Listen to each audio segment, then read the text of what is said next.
On commence la vidéo dans un parking, mais il y a une bonne raison pour cela. Je suis avec Paul. Bienvenue. Wow, bien. Ouais. On va bien rigoler parce que son français, ça va être le bordel aujourd'hui. Paul vient de s'acheter une voiture avec laquelle j'hésitais beaucoup quand j'ai acheté la Ferrari 458. Mais bref, on va en parler dans un peu plus longtemps. La raison qu'on commence dans le parking, c'est parce qu'elle a un sacré cold start. Donc le cold start, c'est quand la voiture est froide et que tu la démarres et que... Shelby. Waouh. Come on, Shelby. Il y a le Vespa. Et ensuite, ça c'est la voiture d'un de mes voisins. Similaire à la mienne, mais juste en mieux. Classique. Tu te gares quelque part et après c'est la même voiture. Ah, bonjour. On voit pas bien du tout, la qualité doit être pourrie. Ouais, mais c'est une Gallardo super légère. On va parler de laquelle, la génération et tout, une fois qu'on est sorti du parking. Mais déjà, faisons le cold start. Oui, le cinéma. Oui, bien, c'est exactement ça. Ah, mais c'est pratique, tu t'es garé comme ça. Et comme tu as le volant à droite, tu galères pas pour rentrer. Parce que moi, quand je me gare dans cette place, avec le volant à gauche, c'est une galère de fou. C'est quoi, je vais me mettre là derrière. Je pense que ça va faire... Écoutez. 2 minutes. Ouais, Écoutez l'oiseau de la mer.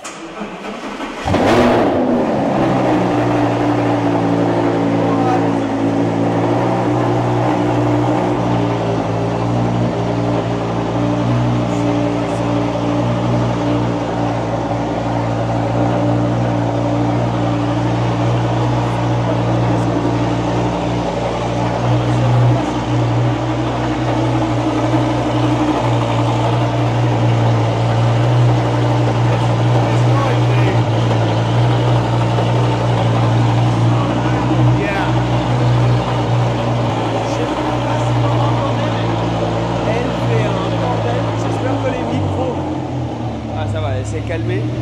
Oh là là, je sais pas si les micros ils ont chopé ça, mais c'est un truc de zinzin. That's insane. Yeah. Ce moteur là, c'est le V10, c'est le même que j'avais dans ma R8 V10 Plus. Et je sais pas pourquoi quand tu la démarres à froid, elle fait un bordel. Bon, on sort du parking et on se rejoint quand il fait un peu plus beau. Ok, bon ben nous voilà maintenant sortis du parking. Alors faut attendre un petit peu que la voiture se chauffe avant qu'on puisse aller un peu plus rapidement. Mais déjà, c'est tellement stylé qu'un de mes meilleurs potes est fini avec cette voiture. Parce que si tu suis cette chaîne et si en particulier tu as suivi les lives que j'ai fait... Ah! Sébastien Delaney a misé sur la voiture. Ah! On vient de miser sur une Lambo. Est-ce qu'on regrette? Pas encore. Tu sais que c'était quasiment mon option numéro 1 pour ma prochaine supercar. Ensuite, il y a eu cette opportunité sur la 458 Spider que je pensais était hors budget. On va parler de budget, de prix, etc. plus tard dans la vidéo. Donc cette 458 est apparue et du coup j'ai craqué sur celle-là. Mais jusqu'à ce moment-là, tu m'aurais demandé Seb, tu penses que ça va être quoi ta prochaine supercar? Une super légère, c'était vraiment la favorite des différents choix que j'avais. Donc, parlons de pourquoi, parlons de la voiture.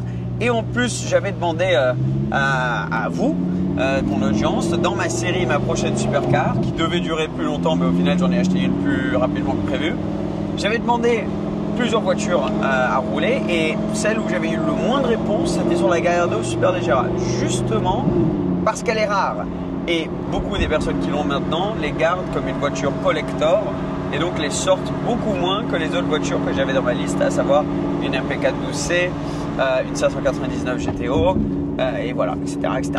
Donc, du coup, aujourd'hui, on se retrouve dans une Gallardo Superleggera, une voiture que j'ai galéré à avoir sous la main depuis plusieurs mois. Donc, on se fait une petite vidéo. Et celle-ci, c'est un exemple très très joli. Vous avez peut-être vu dans mes vidéos, mes dernières vidéos, on a fait un road trip. On a descendu cette voiture de Londres. On est dans un tunnel, mais on ne peut pas encore accélérer pour deux raisons. Un, on est à Monaco. Deux, la voiture est encore froide. Tu peux voir un peu, regardez, pendant qu'on y est, on va parler un peu des différents trucs. Tu peux voir là, ah, bah justement, il a éteint. Ah. Les lumières, justement, ça se fait là. Tu peux voir, tu vois, ta température, etc. C'est directement au-dessus ici. Donc, tu as ta batterie, ta température et ta pression d'huile qui sont sur c'est tout analogue, ce qui est sympa. Et ensuite, tes lumières et tes vitres, par exemple, tout se fait au centre ici. C'était assez particulier quand c'est sorti. Depuis, il y a plusieurs autres constructeurs, et Lamborghini d'ailleurs, qui ont continué à faire ça. Mais ouais, avoir tous les contrôles ici, comme dans un peu un avion de chasse, t'as vu. Et après, ils ont amené sur les générations d'après le bouton Start-Stop qui était inspiré des avions de chasse. Là, on est sur une clé traditionnelle qui s'insère juste là-bas sur la Gallardo encore. Alors, celle-ci, vous allez voir quand on sort du soleil, elle a une config très sympathique. Alors déjà dans les Superleggera, tu as énormément de carbone dans tout ce qui est intérieur et extérieur d'ailleurs. Parce qu'à l'époque, sur les voitures légères, les voitures hardcore, ils se lâchaient sur le carbone. Alors déjà, on a les surpiqûres vertes fluo parce que la couleur de base de cette voiture, c'est ce vert-là. Mais Paul a mis un covering que vous allez peut-être voir dehors, et si vous avez vu les dernières vidéos que vous connaissez bien, qui est violet, un violet foncé, c'est très très joli et ça match assez bien avec le vert. Mais voilà le carbone dont je vous parlais, toute la portière est finie en carbone, mais il y a aussi, tu vois, du carbone ici au niveau de tes contrôles pour la boîte de vitesse, au niveau de la console centrale, c'est en carbone, et à l'extérieur, on va regarder ça plus tard, mais par exemple juste là on peut voir déjà les rétros qui eux aussi sont en carbone. Et c'était cool à l'époque, c'était pas comme aujourd'hui où tout le carbone c'est en option sur toutes les voitures. Et par exemple, on parlait à Ashmi, un autre youtubeur qui a commandé une Ferrari spéciale, je sais pas s'il a annoncé laquelle, je sais encore, mais bref, une Ferrari qui est très particulière et hardcore, et tu dois dépenser plus de 100 000 € en option pour l'avoir bien optionné. Là, à cette époque-là, quand tu avais la 430 Scuderia, les 360 Challenge Stradale, même les 458 spéciales, les Gallardo Superleggera, les Murcielago SV, ils te la vendaient comme la version hardcore, et directement de base, tu avais énormément de carbone, et ça se fait beaucoup moins aujourd'hui, et c'est une parmi beaucoup de raisons que les voitures de cette époque-là et cette génération de l'automobile, je les trouvais juste tellement mieux. Et c'est parce que tu as moins l'impression qu'ils sont juste là en mode on veut se faire un billet rapide. C'était vraiment, on a une voiture légère, on veut qu'elle ait le look d'une voiture de course et les caractéristiques d'une voiture de course, dont la légèreté et du carbone. Et donc la voiture, quand tu l'as achetée, elle avait directement ça. Écoute-moi ça.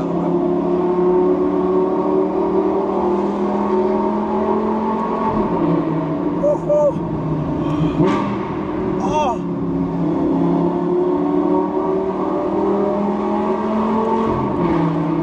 oh là là, mais c'est tellement brutal comme bruit. Oh, montez pas. Fais un downshift. Oh là là là là là là. Quand il rétrograde, c'est vraiment une dinguerie. Alors, comme tu peux l'entendre, on est sur un V10 de 5 litres 2. Ça aussi, on va en parler plus tard dans la vidéo, parce que c'est une des choses qui différencie cette génération-là, la génération d'avant des Gallardo Superleggera. 570 chevaux et 4 roues motrices. Donc, c'est la 570-4 Superleggera. Et donc, c'est la deuxième génération de la Gallardo Superleggera. Donc, la Gallardo est sortie dans sa première génération.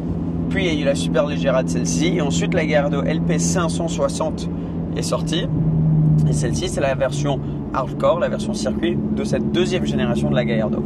Personnellement, esthétiquement, je trouve cette génération d'être la plus belle. Et surtout, cette voiture étant de 2010, elle vient de ce que je considère, et je sais que beaucoup d'entre vous considèrent, l'ère en or, la Golden Age, la meilleure période pour l'automobile, où la technologie avait évolué à un point où c'était des voitures que tu pouvais rouler assez régulièrement, qui avaient pas autant de soucis que les voitures d'avant en termes de fiabilité, etc. Et qui avaient assez de puissance pour que tu puisses vraiment t'amuser, mais pas trop non plus, mais surtout qui n'avaient pas encore perdu leur âme. Donc là, on est sur un V10 atmosphérique, et comme tu l'as entendu dans le tunnel, c'est un vrai V10 atmosphérique. Dans cette ère-là de l'automobile, cette voiture était en compétition assez directe avec la 430 Scuderia, que j'ai la chance d'avoir. Si pareil, je suis cette chaîne depuis longtemps, tu as peut-être vu ma 430 Scuderia, donc ça va être intéressant de comparer un peu les deux. Et ensuite, plus tard est sortie la 458 et la 458 spéciale, qui eux ont amené l'évolution de la boîte de vitesse à double embrayage.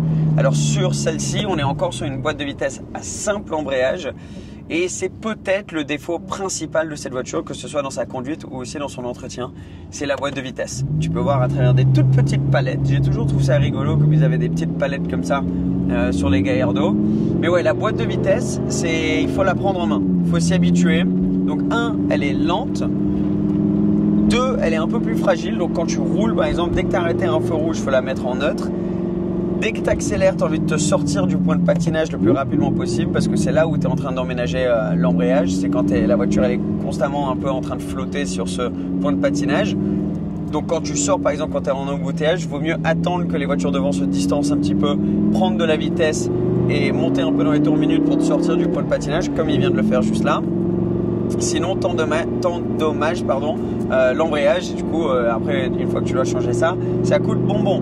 Donc, l'embrayage et la boîte aussi, c'est deux choses quand tu achètes une voiture comme celle-ci auxquelles il faut penser parce que ça chiffre vite en termes de l'entretien de la voiture. Et c'est une des raisons aussi pour laquelle j'ai craqué plus sur la 458 moi perso que sur cette Superleggera. Mais une chose où cette voiture est très très forte, c'est dans sa rareté. Il n'y en a vraiment pas beaucoup du tout. Surtout quand tu compares une 458, c'est beaucoup plus rare. Alors, je crois qu'on va s'arrêter pour mettre des GoPros sur l'extérieur de la voiture et je vous reprends juste après, mais je vais en profiter aussi pour vous montrer l'extérieur. On a sorti de base la voiture pour filmer une petite vidéo pour la chaîne YouTube de Paul, comme tu peux voir avec toutes les GoPros, mais j'en profite pour vous faire une petite vidéo aussi, bien sûr, la famille. Là, on peut voir un peu plus le covering, tu vois, c'est très métallique comme film, mais à l'intérieur, là, tu peux voir la couleur de base, tu vois, le vert. Alors là, on voit aussi le gros V10, les GoPros qui sont collés un peu de partout et surtout le carbone. Donc, comme on disait, tu as l'aileron en carbone, l'aileron qui est spécifique à la Superleggera, donc sur la voiture de base, tu ne l'as pas. Il y a aussi tout ça en carbone et même le cache moteur là, au-dessus, c'est du plastique, c'est pas du verre. Il y a aussi le diffuseur qui est en full carbone, c'est sorti d'échappement avec les finitions en noir mat, diffuseur beaucoup plus grand, des nouvelles jantes aussi, celle-ci elle est étriée en noir métallique, le Superleggera qu'ils ont mis là. D'ailleurs quand ils ont fait le covering, ils ont remis ce sticker. Il y a un autre truc qu'ils ont fait qui est très sympa, c'est le Superleggera en violet juste là aussi, ça c'est un beau petit détail. L'intérieur, on a vu un petit peu les différences, mais moi le truc que je kiffe le plus, c'est le design de ces sièges baquets qui sont eux en full carbone juste ici, et que le fait que ce soit juste de l'Alcantara de partout. T'as vu à l'époque, comme on disait avec le carbone, mais ils mettaient juste tout en Alcantara et t'avais pas besoin de mettre des options. Les seules options c'était ok, tu veux les surpiqûres de quelle couleur extérieure, et bam, c'est bon, maintenant t'as ta Superleggera. Les rétros qu'on a déjà vus, et l'avant, alors il n'est pas en carbone, heureusement, c'est un peu cette finition noir mat, tu vois, c'était même pas en option en carbone il me semble, et bon là il y a le lift levé, mais voici la voiture, elle est magnifique, franchement le design de celle-ci je la trouve dingue, tu as les nouveaux phares à l'avant mais surtout les nouveaux à l'arrière, c'est de cet angle-là que je trouve cette génération tellement plus belle que la génération d'avant. Tu as les nouveaux phares et les 4 sorties d'échappement parce que le 5 litres qui est venu juste avant avait seulement les 2 sorties. Donc, on va rouler? Oui. C'est parti.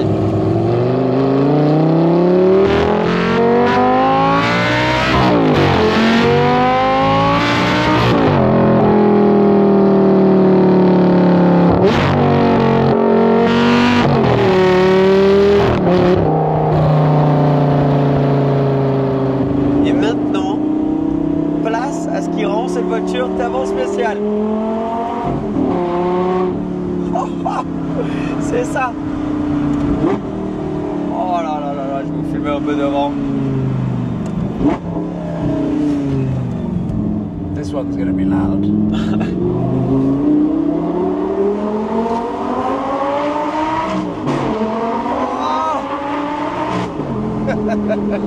What? Mais what? C'est exceptionnel. C'est tellement violent. Là, on est en sport ou Corsa? Sport. Sport. Ah oui, ok. Parce qu'en Corsa, du coup, parce que t'as normal. Ouais, il y avait chaussures sur la route. Ok. Normal. Normal, non pas normal. Alors t'as mode normal, mais après ici tu cliques, tu te mets en mode sport et juste là en mode Corsa, tu vois. Et bon, c'est comme ce qu'il y a sur toutes les voitures modernes aujourd'hui, c'est les modes de conduite un petit peu de plus en plus hardcore. Ah, il y a même des car spotters ici qui attendent. Oh là là là là là là là là. Quand tu rétrogrades.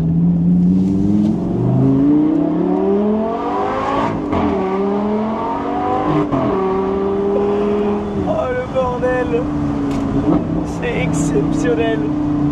Tu dis quoi ça? Ah oui, vas-y. Corsa? Yeah. On va tester, on va voir les changements de vitesse. Alors non, apparemment c'est assez violent. It's quite violent, no, the gear shift. Oh, oh la gifle. Oh my god. It Tu just te punches prends you. une claque. C'est impressionnant.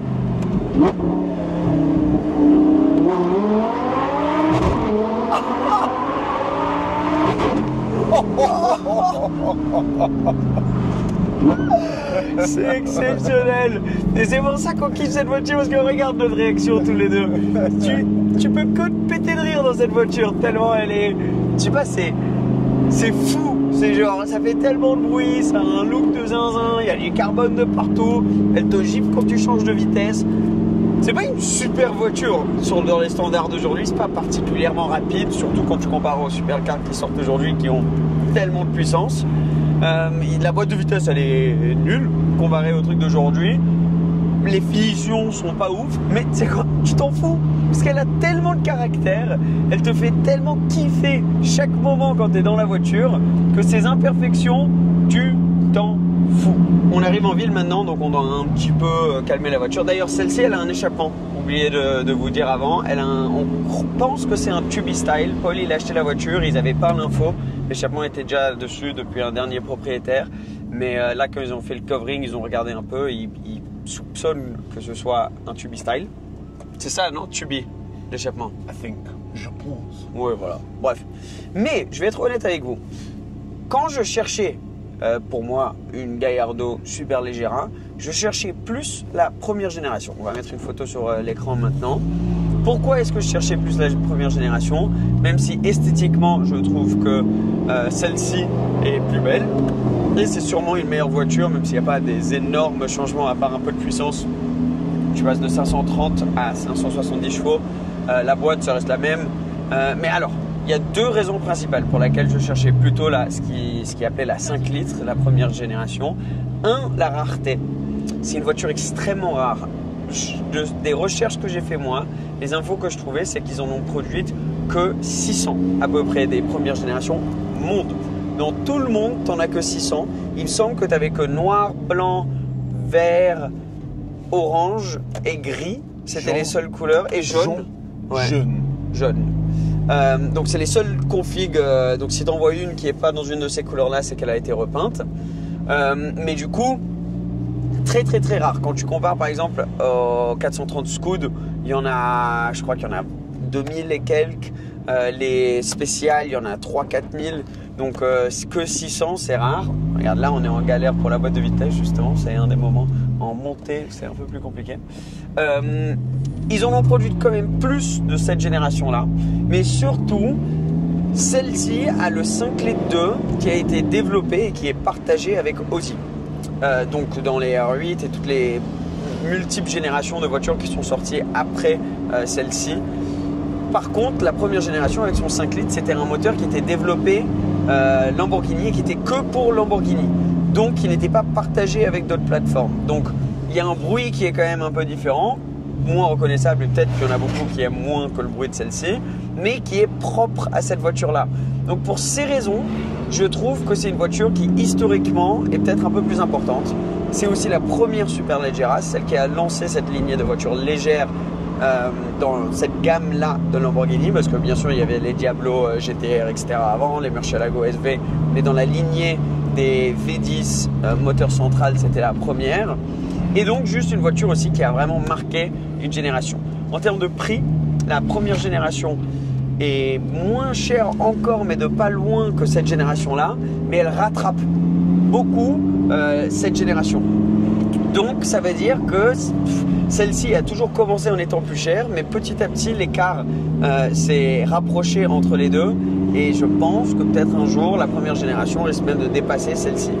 Pour vous donner une ordre d'idée de prix, pour une première génération tu dois être entre 130 et 150 000 Je te parle pour des voitures qui sont pas peu kilométrées, mais qui sont pas non plus trop kilométrées. Et pour celle-ci, tu es plus entre 150 à 180 000. Après, bien sûr, tu en as en ligne qui sont en vente pour des prix de dingue ou qui ont très très peu de kilomètres, mais c'est pas vraiment des voitures références du prix marché. Donc ça reste quand même moins cher que par exemple la 458 comme j'ai la chance d'avoir, pour que ce soit cette génération ou la première. Mais pour moi, vers les 140 000 €, une Gallardo super légère à première génération, c'est déjà de 1 une voiture incroyable pour toutes les raisons qu'on a citées, le moteur, les finitions intérieures avec tout l'Alcantara, le carbone de partout, mais aussi pour sa potentielle capacité de voiture investissement qui ne va peut-être juste pas perdre de l'argent et peut-être même monter un jour de part de sa rareté et du fait que Lamborghini devient de plus en plus une marque où les investisseurs, les personnes qui investissent dans l'automobile commencent à se tourner un peu plus, surtout aux États-Unis, et souvent l'Europe ça suit après. Donc quand tu regardes aux États-Unis, les prix des Diablo ont explosé, les prix des Murcielago ont explosé. Et pourquoi déjà est-ce que celles-ci ont explosé? Parce que avant, tout le monde cherchait Ferrari, Porsche, parce que c'était la génération née dans les années 70, années 80, qui ont grandi plus avec Ferrari et Porsche. Et Lamborghini, c'était pas du tout au même niveau à l'époque que Ferrari, Porsche. Nous, tu vois, notre génération, on a grandi avec Lamborghini en étant une référence et la voiture souvent qui nous faisait rêver. Tu vois, bon, il y avait l'époque de la Countach, mais c'était surtout pour nous les Murcielago, peut-être la fin des Diablo et les Gallardo. Et ensuite les Aventador première génération. Et donc maintenant les personnes qui ont un petit peu de moyens et qui commencent à acheter les voitures, ben, ils veulent acheter les voitures qui leur ont fait rêver quand ils étaient plus jeunes. Et les Gallardo, les Murcielago, etc. commencent à être ces voitures-là. Et Lamborghini était un grand nom déjà. Et donc tu as beaucoup de personnes qui commencent à se tourner et se dire, tu sais quoi, cette Lamborghini dont j'ai toujours rêvé, je vais aller l'acheter. Et petit à petit, les prix commencent à grimper. Et Lamborghini est devenu de plus en plus une marque sûre et vers laquelle beaucoup d'investisseurs vont se tourner, comme Ferrari et Porsche. Ça commence vraiment à se faire sa place là-dedans au sein des investisseurs, je vous parle. Et bien sûr, il y a des voitures, je sais que je parle beaucoup d'investissement auto sur cette chaîne, mais c'est parce que ça m'intéresse beaucoup. Des fois, il faut ignorer l'investissement, il faut juste prendre une voiture parce que c'est ton kiff, et tu t'en fous, c'est ta voiture de rêve et c'est pas une question d'investissement. Ça c'est top, mais quand tu es quelqu'un comme moi qui met une grosse partie de l'argent que tu as dans une voiture, c'est difficile d'ignorer le côté investissement quand même. Et perso, c'est un sujet qui m'intéresse beaucoup, donc c'est pour ça que j'en parle. Donc Lamborghini a commencé à augmenter, surtout aux États-Unis, où tu vois les Diablo, les Murcielago, comme j'ai dit, augmenter de fou, et les Gallardo, que ce soit les Gallardo boîte Mecha, très rares, mais elles commencent à monter beaucoup, et aussi les Super Leggera qui sont rares. Et souvent en Europe, ça suit. Donc, il y a plusieurs choses qui laissent penser que c'est peut-être une voiture qui risque d'être un pas si mauvais choix financier. Aussi, c'est une voiture qui a dépassé les barres des 15 ans. Souvent là où tu commences à voir que la courbe d'investissement change, elle baisse, elle décolle pendant les 15 premières années. Et c'est souvent à ce moment-là où la courbe commence à changer de direction. Et les Gallardo, Super Leggera, que ce soit celle-ci ou la première génération, tombent pile poil là-dedans. Donc je suis très content pour mon ami Paul. Lui d'ailleurs aussi de base cherchait une Gallardo première génération. Cette voiture est apparue pour un prix intéressant, il a acheté celle-là. Mais il hésite, est-ce que je garde celle-ci ou est-ce qu'un jour je me prends une première génération aussi? Parce que comme moi, c'est la voiture qui a vraiment marqué son enfance et qui est la mythique, c'est le début de tout. Donc les deux sont des super voitures, les deux sont très similaires, c'est une question de goût. Mais je pense, si tu me donnes le choix aujourd'hui, j'irai plutôt pour une première génération. Et même, là on va pas parler de future voiture parce que je viens d'acheter la 458 Spider, c'est une voiture que je compte garder. Mais mon rêve serait de pouvoir ajouter une autre voiture à côté de celle-ci. Et si un jour j'ai la chance de faire ça, pour l'instant, la candidate numéro 1, ça serait une Gallardo Super Leggera. Donc voilà, je voulais faire cette vidéo de la voiture pour vous montrer un peu tout ça. C'est une super caisse, une qui nous a tous marqués. Et quand tu as un pote qui s'achète une voiture comme ça, c'est cool. Félicitations, bravo mon ami. Merci. Oui, de rien. Oh. Ah, le lift. C'est où le lift? C'est... Ah, c'est juste là, ok, que tu cliques. Ça, c'est tout Audi, comme vous pouvez voir, parce que Lambo s'était fait racheter par Audi. Et même ici, et comme on a montré dans le dernier vlog, on n'a pas le Bluetooth, mais on a une carte SD du dernier propriétaire avec ses musiques dessus qu'on peut écouter. Très particulier aussi l'intérieur ici avec son angle du pare-brise qui fait vraiment supercar, Lamborghini, les bonnes Lambo qui t'as l'impression que le pare-brise il est juste à peine à un angle pour que tu puisses voir l'extérieur, c'est assez impressionnant. Je pense qu'on a tout couvert. Je voulais vous faire cette petite vidéo pendant qu'on allait filmer la vidéo de Paul pour parler de cette voiture, vous donner un petit peu mon ressenti dessus et pourquoi c'est une voiture que j'ai failli acheter, que j'aimerais un jour acheter, et si c'était pas un volant à droite, peut-être qu'un jour j'aurais pu racheter exactement celle-ci. Mais ouais, j'ai vraiment failli m'acheter une Superleggera. On a même misé sur une pendant un live, ce qui était quand même une sacrée expérience. Et j'espère qu'un jour j'aurai la chance, parce que c'est un rêve pour moi d'un jour d'avoir une Lamborghini. Et celle qui reste, tu vois, les Murcielago SV, bien sûr c'est des voitures de rêve, mais c'est bon, elles sont déjà trop loin niveau prix. Ça c'est un rêve, je pense, limite impossible, on sait jamais, hein, mais qui sont tellement loin maintenant niveau prix. Les Aventador SV aussi, ou SVJ. La Gallardo Superleggera, ça reste dans les Lambo qui a fait kiffer pour beaucoup d'entre nous, une qui reste un peu plus basse niveau prix, donc qui peut-être tu peux envisager un jour, si tu bosses beaucoup, de pouvoir te mettre derrière le volant d'une de ces voitures. Donc voilà, la Gallardo Superleggera. Je sais que j'ai beaucoup papoté. J'espère que vous avez kiffé un petit peu. Dites-moi en commentaire ce que vous en pensez. Est-ce que vous pensez que cette voiture, c'est une voiture mythique, c'est une voiture achetée ou pas? On se tient au courant. Merci beaucoup. Abonne-toi si tu ne l'es pas encore. Et à bientôt. Ciao, ciao.